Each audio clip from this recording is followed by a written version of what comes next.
होती, लेकिन अपना इश्क मजबूत करने की बात, आप यकीन करें जो इश्क होता है ये बंदे को आज़ाद कर देता है, ये बंदे को इश्क आज़ाद कर देता है। आला हज़रत फरमाते हैं, ए इश्क तेरे सदके जलने से छुटे सस्ते, जो आग बुझा देगी वो आग लगाई है। और अल्लामा इकबाल कहने लगे, इकबाल समझाते हैं, वो कहते हैं बुझी इश्क की आग अंधेर है, अब मुसलमान नहीं अब खाक का ढेर है। कहते हैं बगैर इश्क के ना कोई काम भी, नमाज भी बगैर इश्क के पढ़ी जाती है तो कोई मजा ही नहीं देती। बंदे कहते हैं दिल ही नहीं लगता। पीरी मुरीदी है बगैर इश्क के, ऐसी बार रस्म रुस्म ही है, ठीक है गुजारा चल रहा है। कुरान शरीफ की तिलावत है तो बगैर इश्क के कैसे कैफियत चलेंगी।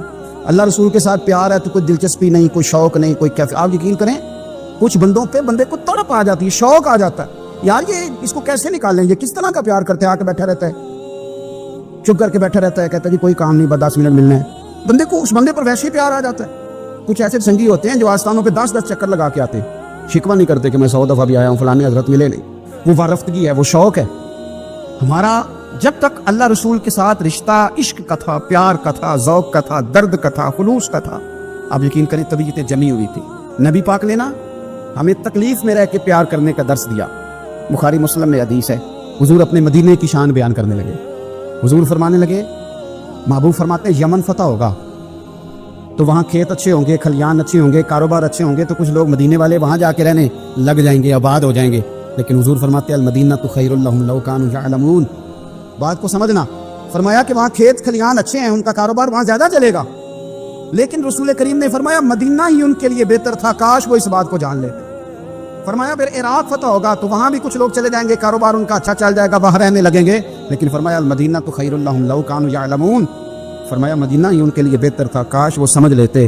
और मेरे नबी पाक अलैहिस्सलाम ने फरमाया जो मदीने में डटे रहेंगे और मदीने की तकलीफों पर सब्र करेंगे, अज़ियतों पर सब्र करेंगे, फरमाया अगर वो गुनाहगार होंगे मदीने में रहने वाले तो मैं क़यामत में उनकी सिफारिश करूंगा, और अगर नेकोकार होंगे तो मैं अल्लाह की बारगाह में उनकी नेकियों पर गवाह बन जाऊंगा, वजह मैं उनके साथ रहूंगा। मदीने के साथ नबी पाक की जो मोहब्बत है, हुजूर का जो प्यार है।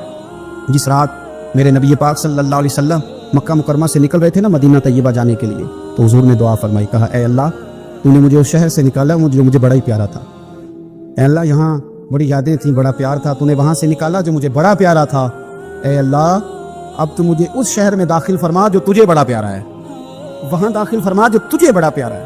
मदीना तैयबा के लिए नबी पाक ने दुआ फरमाई, कहा है अल्लाह तेरे नबी इब्राहीम अलैहिस्सलाम ने मक्के के लिए दुआ की थी, मैं मदीने के लिए दुआ कर, अल्लाह मदीने में दुगनी बरकत अता फरमा। अल्लाह के महबूब अलैहिस्सलाम की खास दिलचस्पियां मदीना तैयबा के साथ। मदीने वालों ने ना हुक्मरानी नहीं की, तो हुजूर ने पहले कह दिया था खलीफा कुरैश में से होगा, लेकिन हुक्मरानी नहीं की, गुलामी की। मदीने वालों ने नबी पाक के दरवाजे की गदाई की। मदीने वाले हर मैदान में हुजूर के सामने खड़े हुए दुश्मन के मुकाबले में। मदीने वालों ने प्यार किया, इसलिए मेरे नबी पाक अलैहिस्सलाम ने फरमाया अगर लोगों के 2 गिरोह हो गए, 2 लाइनों में लोग चलने लगे, एक लाइन इधर चल रही है एक इधर चल रही है, तो हुजूर फरमाते हैं मैं तो उस लाइन में चलूंगा, उस कतार में चलूंगा जिसमें मदीने के लोग चल रहे हो। अंसारे मदीना के साथ हुजूर का प्यार, उस शहर के साथ हुजूर की दिलचस्पियां, प्यार। देखे ना बंदा जब अपने घर वापस लौट के आता है तो शौक होता है जरा जल्दी से ना घर पहुंच जाऊं, जरा थोड़ा जल्दी चला जाऊं।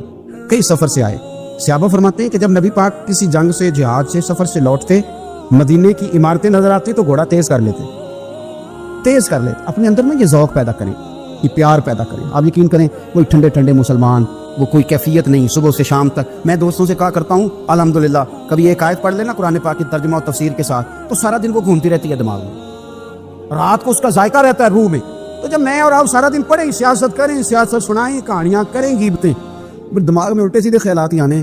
तो अगर सुबह उठते ही सबसे पहले मदीने वाले की एक नात सुनी जाए, और शाम को सोते वक्त भी एक नात सुनी जाए, एक नात नेमतें बांटता जिस सिमत वो जीशान गया, उस तरफ मुंशी रहमत का कलमदान गया, तुझे जाना तुझे माना ना रखा गैर से काम, लिल्लाहिल हम्द मैं दुनिया से मुसलमान गया।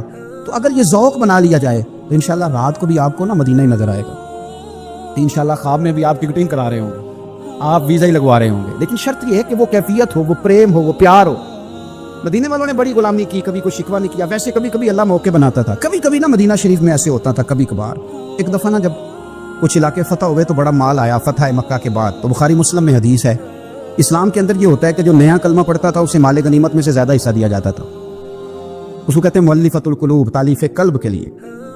तो चूंकि ये कानून था तो नबी पाक सल्लल्लाहु अलैहि वसल्लम ने ना मक्के वालों को ज़रा माल थोड़ा ज़्यादा दिया।